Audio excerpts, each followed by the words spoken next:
Matius 17 ayat 24 saya bacakan dulu. Ketika Yesus dan murid-muridnya tiba di Kapernaum, datanglah pemungut bea bait Allah kepada Petrus dan berkata, apakah gurumu tidak membayar bea 2 dirham itu?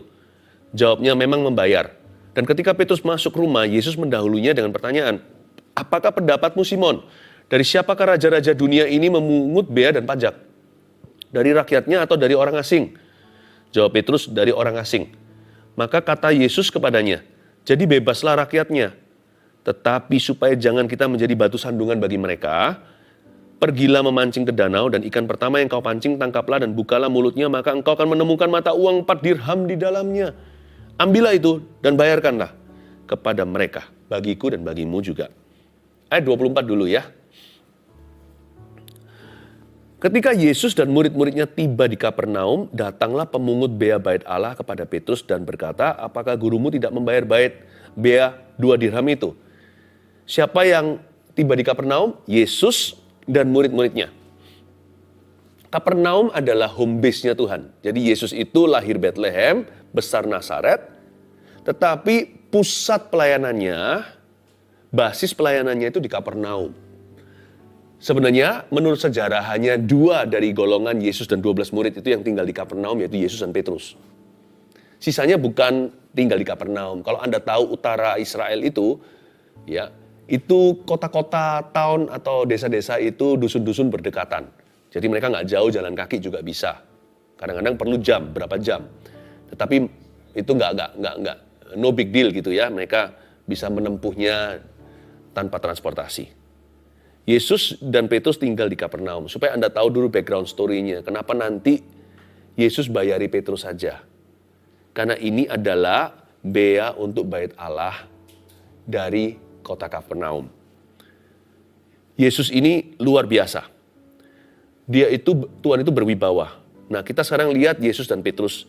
Datanglah pemungut bea bait Allah kepada Petrus. Kok nggak berani datang ke Yesus? Kok nggak berani? Pemungut bea itu datangnya ke Petrus, nggak berani langsung ke Tuhan Yesus. Karena Yesus itu begitu suci, begitu holy, begitu berwibawa. Orang itu sungkan datang kepadanya. Tapi kalau kita anak-anaknya jangan sungkan ya. Anda ada perlu apa datang kepada papa? Kalau enggak nanti kita minta dari tetangga. Apa yang Anda butuhkan? Peace, damai sejahtera, sukacita, atau lebih banyak kasih supaya kita bisa mengasihi. Atau kita butuh kebutuhan jasmani.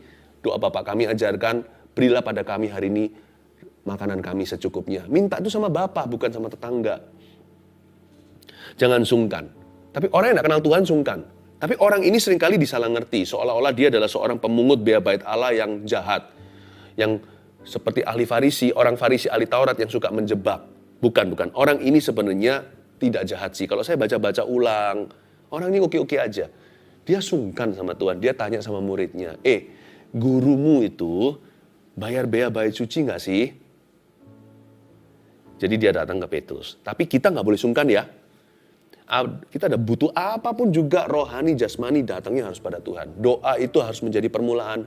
Doa juga menjadi akhiran. Kita boleh berusaha di tengah-tengahnya. Alfa Omega harus selalu Tuhan.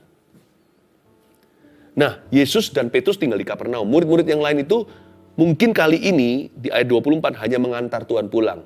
Yalah, itu courtesy, itulah sopan santun. Yang senior diantarkan pulang dong. Cowok aja antarkan cewek sampai ke pintu kok. Ya siapa tahu di sini ada yang lagi pacaran. Harus gentleman ya. Antarkan sampai ke orang tuanya kembali. Jangan malam-malam. Nah, ditanya waktu itu, apakah gurumu tidak membayar bea 2 dirham itu? Jadi kita tahu sekarang kita tahu jumlahnya. Dibutuhkan 1 orang per orang 2 dirham. Ini apa sih? Apakah ini pajak negara? Bukan. Ini bukan yang Yesus katakan, berikan pada Tuhan, berikan pada Allah apa yang menjadi milik Allah, kepada kaisar apa milik kaisar. Ini bukan. Ini bea bait Allah. Dalam bahasa Yahudinya, dalam custom mereka, ini disebut sebagai ransom for the soul offering. Atau seperti korban penebusan dosa. Ya, kita tahu bahwa keselamatan kita nggak bisa dibeli dengan emas, perak, permata. Semua itu karena darah yang mahal, darah anak domba, diberikan cuma-cuma.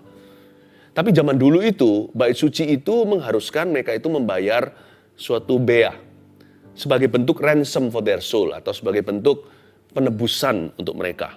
Masa Yesus harus bayar itu? Yang benar aja, Yesus orang berdosa emangnya? Bukan.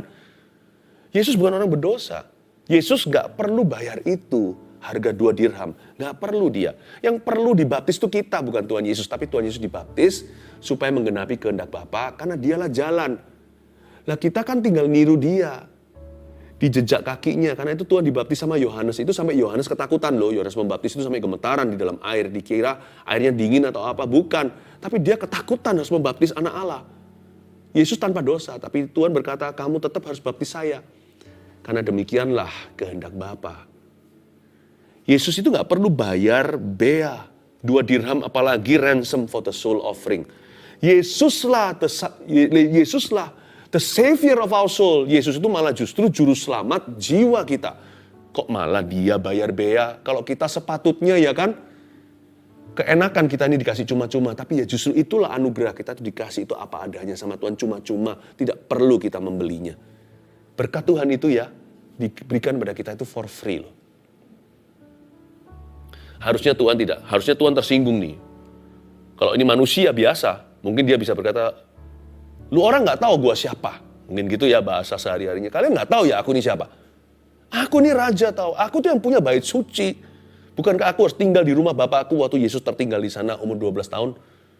Kalau orang lain itu hanyalah jadi hamba di rumahnya. Seperti Musa, seorang hamba yang dipandang setia di dalam rumah Allah.